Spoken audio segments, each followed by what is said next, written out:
Welcome back, super excited writers. This is our last series of writing processes, the loop writing process. And so I'm going to talk to you a little bit today about one that is quite useful, especially if you don't like the topics or you're bored with the topics that you're not interested in. So this works very well for those types of assignments. So this is like I said, this is the last one. We've talked about free writing, module one. We've talked about the direct writing process, which is raw writing and quick revising in module two, and the dangerous method in module two, and also the open-ended writing process in module three. And this is called the loop writing process. This process is especially helpful, generally helpful in bringing life to some sort of conceptual writing. If you feel bored or, like I said, bored or unconnected to the topic, and it's best used when you can't think of much to write about the topic because it bores you.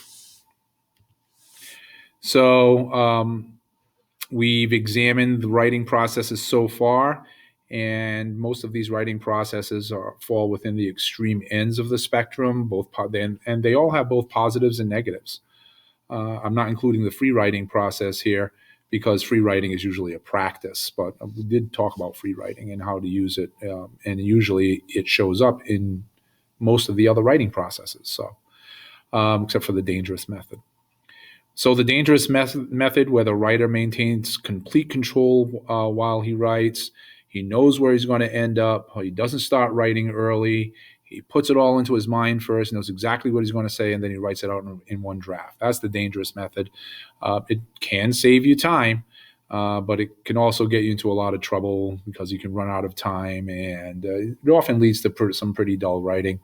Because you're so careful in every word that you select. It doesn't allow for creativity and going back over the revising for to make your sentences better and so forth.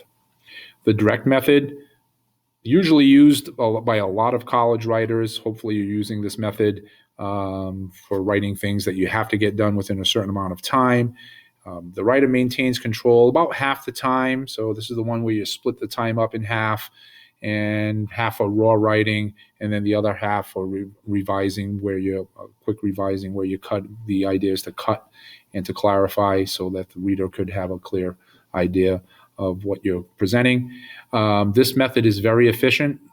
It's used by a lot of college writers, especially in the early undergraduate years, because they don't have a lot of time to write.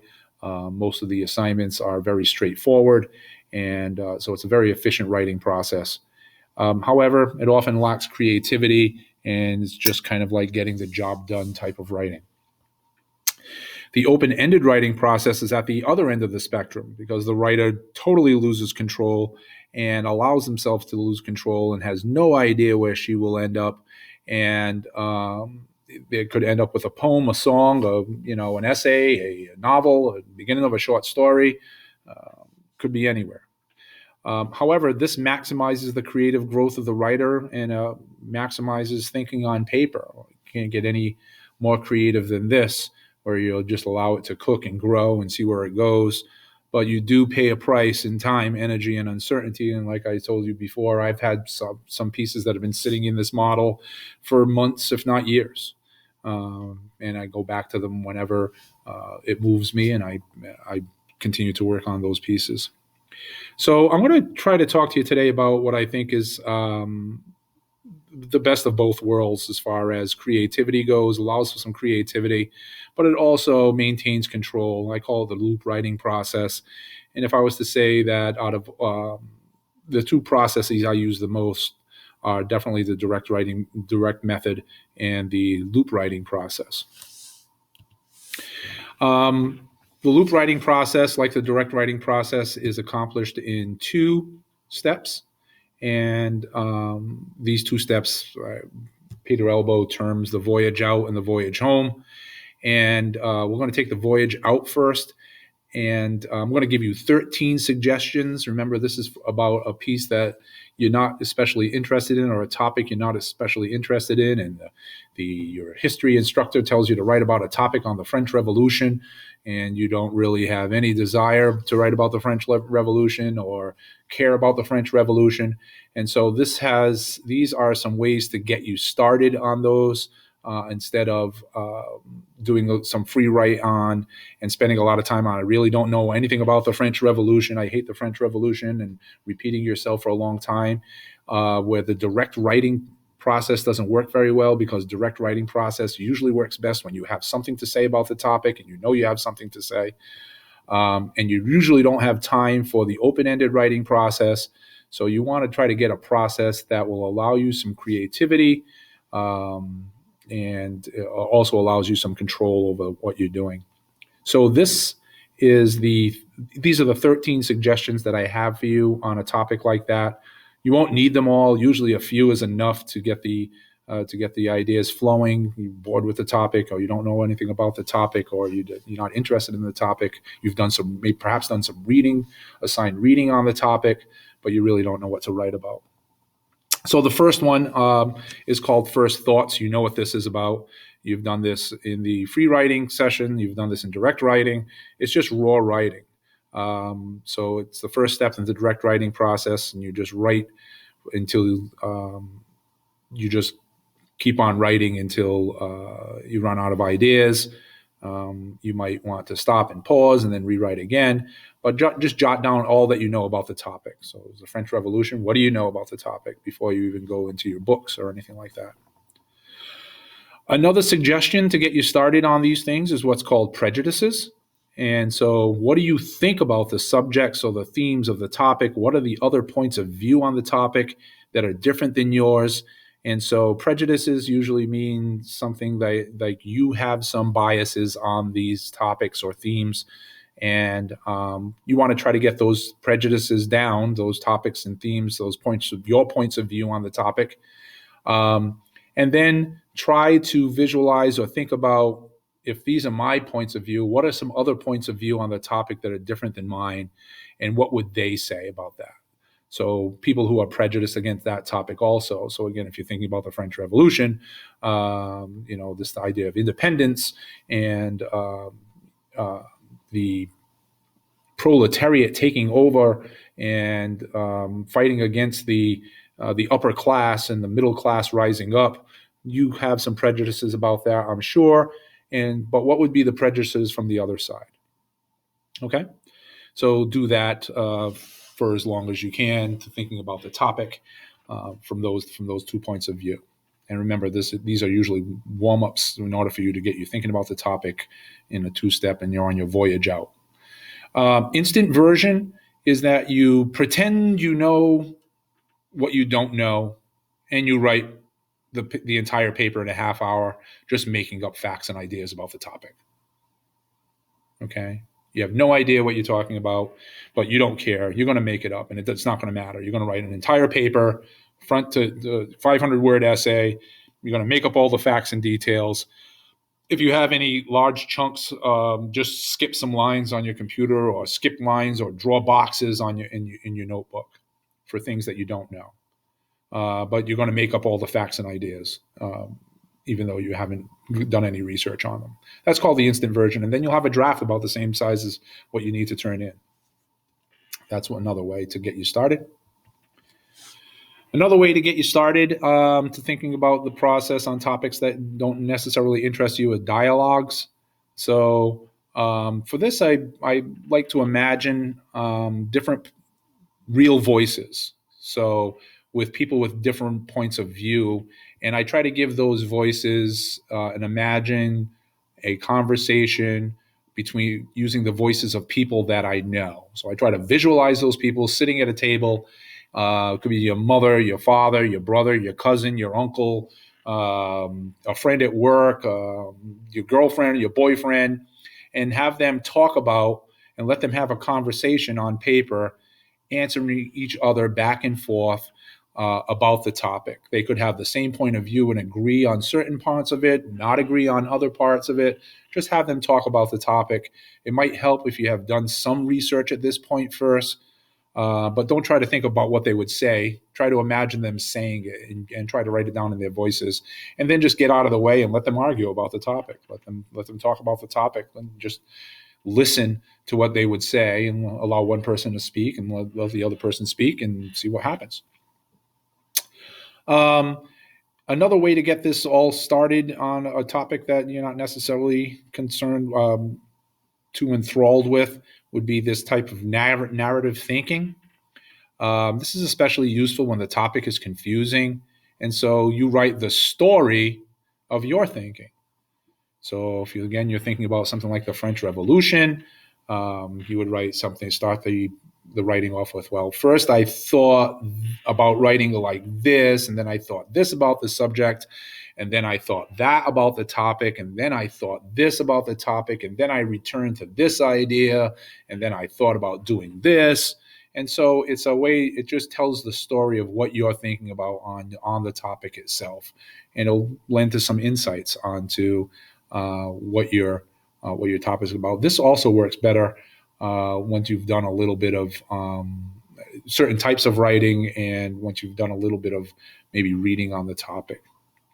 Stories is another one. This is when you try to personally connect to any of the experiences of the topic. It's not about what you know about the topic, which is, the raw writing that you're doing in first thoughts, everything that you know about the topic. This is, I understand the topic, I've read about the topic, or this is what I think about the topic, and this is what I know about the topic, but what are my memories and experiences that somehow relate to the topic itself? So you may not have any personal connection to the French Revolution, but you may have personal experiences with fighting against something, a cause that you really felt strongly about, and you might have experiences that relate to that. Or perhaps you're writing about World War II, and maybe you don't have any personal experiences with World War II, but you remember your grandfather talking about when he was in the Korean War or the Vietnam War or something like that. And so writing those stories might give you insights into the topic a little bit deeper. The next three are also very useful. You can think of these work best for analysis. So what you do here is you imagine that works best for what you've read again. Imagine taking still photos of the topic and focusing on particular moments. And so what places, moments, sounds, moods come to mind with the topic if you freeze them in time and take pictures of them in your mind. And then jotting down and writing down the places, the moments, the memories, sometimes using like a 5W type thing, like journalistic questions like who, what, when, where, why, even how, of still photographs of the topic in your mind. Portraits is another one that's kind of related to this, but instead of taking in the whole scene, think about your topic and see what people come to mind when you think about the topic. And then instead of taking a picture of the scene, tell about the characteristics or qualities of the people that are actually involved in the topic. So think about the physical characteristics or the postures or the odd movements that they make or the tones of voice that they have. And so create a portrait or a video of the people that are actually involved in the topic and jot those things down. As many people that you find show up in this topic that you can think of. Some other useful ideas to get you started on topics that you don't necessarily like might be something like varying the audience. So maybe you've done some reading about the topic, or perhaps you don't, but you know some things about the topic. And so think about the audience that you're actually writing to. It might, in this case, it might be your college professor, and then try to talk about the topic or write an explanation of the topic to like a fifth grader. So explaining in very simple terms what the topic means might help you gain insights into the topic and get you started on a way that you can approach the topic by, instead of thinking about your college professor that you have to be all this certain types of way with the dialogue and ways to write and vocabulary. Just try to write the topic and explain it to a fifth grader and see what happens. Okay, we've got these last few. If you can vary the audience, then you can vary the writer. Write as if you are someone whose opinion on the topic is very different than yours. What would they say? Or you can write as if you lived in a different culture. So how would a person from a different culture view the topic compared to, if it's a topic about American history, how would an outsider from a different country view that topic? What would they say about the topic? Or vary the writer by pretending that you have been personally affected by that topic. So if you were in the French Revolution, and how would you have been affected by that topic, and what you would say if you were affected by that topic. And that also pertains to number 11. You can vary the time to get you started. Write as though you are living in the past or in the future time of the topic. Or write about a person and write to a person living in that time. So what would a person from the future say to a person about that topic, looking at it from the future?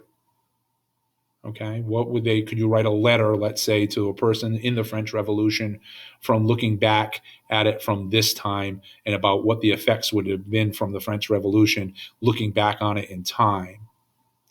Or conversely, you could write from the perspective of a person in that time period and writing to a person in the future about why you're doing what you're doing, or what the topic is meaning to you as you're looking at it live from where you are, and thinking about audiences in the future and how that will, how what you're doing today will affect them. The last two have to do with errors and lies. Thinking about the topic, write about the errors and misconceptions about the topic. These are things that are almost true, or misconceptions that you now know that the average person thinks they know about the topic, which are simply not true or almost true, and try to explain to that person what their misconceptions are and what the real truth to that topic is. And see what comes out of that type of writing. Remember, you're just on a voyage out here. You're trying to get creative. You're trying to think about things think outside the box with all of these techniques. The other one is lies. So think about the topic and then write down all the opposite, odd, or crazy things you can come up with about the topic. You could have aliens and space aliens and dinosaurs involved in the French Revolution, or Napoleon could be riding a unicorn. Anything is fair game, and just allow your creativity to flow. So all of these processes are all about the voyage out. You're writing about a topic that not necessarily that you care about, or that you're bored with. Perhaps you've done some reading on them, but you have no idea what to write about. So you're getting ready to start your writing process here. And so you want to go voyage out and try to figure out some creativity, some creative angles on this, and see what comes out of your creative mind. Now, some of these, like I said before, most of the time, just 2 or 3 of these techniques are enough to generate a lot of good thinking about a topic and some creative thinking about a topic. Some of these work better than others given the situation. So first thoughts and prejudices and errors and instant versions, always good warm-ups for creativity. Dialogue, stories, scenes, and portraits are useful a little bit later on, perhaps after you've done your assigned reading or you've done some research. Varying the audience, the writer, and the time are good at any stage, and so those are all techniques that you can use during the writing process itself. Warm up your creativity. Maybe you don't know what you want to write, but you've done some research. Try some dialogue, stories, or portraits to get you started, and then, during any of these, you can start by varying the audience, the writer, or the time, or they're good at any stage. They also lend themselves to different assignments better. Some, like prejudice, are most helpful for like argument assignments or politics and ethical issues. Dialogues are also helpful in those when you have different people have different perspectives on the topic, and so assignments that call for you to argue or to take some sort of stand. Prejudices and dialogues are often helpful in getting ideas down on paper about those. Dialogues are especially helpful if you're having trouble finding an issue that you can get involved with. So have two people have a conversation about it on paper that and listen to their voices and think about what they would say about that topic, and maybe that you can pick up and get involved with that way. Stories, scenes, and portraits are very helpful in analysis. When you're thinking about your own thinking through stories, scenes where you're visualizing what's happening in the piece and taking a photograph and telling them, who, what, when, where is going on in that photograph is often helpful. And portraits are also helpful when you're talking about the characters, imagining the characters that are in there and bringing those to mind and talking about their qualities and their oddities. All of those are helpful in analysis assignments. So the application and usefulness of any of these are really writer-based preferences, your comfort level with doing these types of activities, and your temperament. If you're playful or you're serious, some of these will work better than others. Or if you're adventurous or you believe you're a creative person, some of these will work better. And your willingness to go, how far you will go on any of these, will also depend on things like time constraints and what do you think about the topic. And but my suggestion is just try them all, see which works best for you. They can be a lot of fun. You have to be willing to voyage out, though. That's what I can say about the loop writing process, as opposed to the other writing processes that we've talked about here at the beginning. Like the direct writing process is really a time sensitive process. You write raw, everything that you can think of, and then you revise it quickly, and then you turn it in for first draft type things. That dangerous method is, some people like that, but it's very dangerous to do. But if you just need to get it done and you don't really, the grade is not really you just want to pass, that dangerous method might work for you. Open-ended writing process for those very creative types who really want to explore themselves in writing and see what their potentials are. But that can get you out into the weeds, and you might be out there for a very long time, and you don't really know what you're going to end up. And you don't even know if that's going to be accepted by what you end up with is going to be accepted as an assignment in college. But it might be the most beneficial process for people who want to be creative writers or who have a creative bent. So I think the best of all worlds here is this loop writing process where you voyage out. You allow yourself to voyage out, but then you come back home. So let's talk about coming back home. So you've tried this loop writing process for the amount of time that you have available. You've tried a couple of these different types of ways to get you started on a topic that you don't necessarily care about. And I know from my own experience that a lot of topics in college you just don't care about, but you still have to write an essay on. So try these to get you started. Varying the audience and time. Try them all if you can. So now you have a bunch of writing down that has different aspects. Maybe you've tried a couple of these, and now what do you do with it? Well, the voyage home to the assignment that you have, if it's a college assignment, is my suggestion is to actually put this writing aside for a while.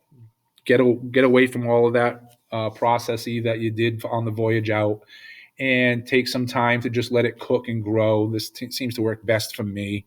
And then come back to that raw writing that you've done in any of these techniques, and then bring and focus your mind as precisely and as consciously as you can about your topic and audience. All right? The creativity is in those pages. Just don't look at it yet, but bring to mind your topic and your audience as consciously and precisely as you can. Return your full consciousness to your goal, which means take out that writing assignment and reread that assignment, those assignment guidelines very, very carefully. What exactly is my audience looking for? What does my topic need to be? What kind of an assignment is this? What is my goal? To inform, to persuade, to entertain. Think about the guidelines that the instructor has given you, and then think about what you want to do to your audience, right? Do you want to inform them, persuade them, entertain them? What are their expectations of you for this paper? And what is their relationship to you? Who is your audience? And bring them into mind, focus them in your mind. What are they expecting of you? How nitpicky in certain things will they be? Are they expecting to look at content, or are they expecting to look at creativity? Are they expecting to look at your side of the story? Are they expecting just a regurgitation of the topic? Think about that for a second. For a little while. Let that muse over that for a while. And then go back to all that writing that you did on your voyage out, with the expectation that you may end up throwing most of it away. It's okay. But my thought is, my experience has shown that there are useful passages and ideas in there that have generated through this creative process on the voyage out that are useful for you, that you can now have a different, you've taken a different look at the topic through different eyes, and you have a different perspective on the topic through the dialogue or the stories, or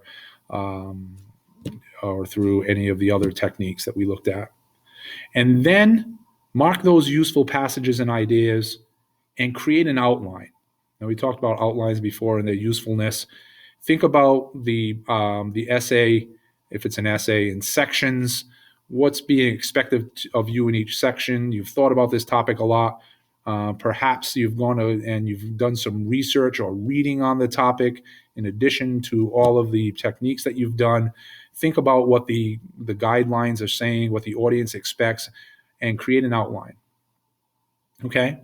And then finally, go back to Module 2 and use the quick revising method. Then right after your outline, write it out. Write it out in full and for your first draft. And make sure that you've gotten out to any length parameters and guidelines, and just write it out in sections, following your outline as best you can, until you've come up with a draft that is, at least as long, if not longer than the requirements. And then use that quick revising method from the direct writing process. Okay, in Module 2 to finalize your draft. You could always just go back to Module 2 in this course and just take a look at what those steps are. The focus is on cutting. The focus is on clarity of sentences. The focus is on grammar. The focus is on clarifying passages for your audience. And this is in, of course, the second half of the direct writing process with a quick revising. And then you'll have a draft. And it should have some creativity in it. It should look at the topic through a fresh perspective. You may have started out not knowing, not being engaged with the topic at all, but hopefully through some of these techniques, you will have engaged with the topic in a more creative and a more personal way, so that you're more invested in what you're writing than simply doing the direct writing process or the dangerous method. So I hope you enjoyed this series on different types of writing processes, and I hope that you've gained some techniques and insights into which ones suit you best and that you can use them in different situations. The focus of this module is on research skills.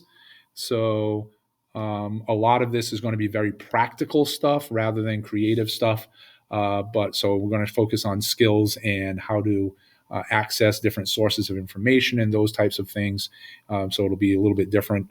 I'm not going to ask you to use the loop writing process, although you may end up using the loop writing process on the assignments in Module 4, but perhaps not.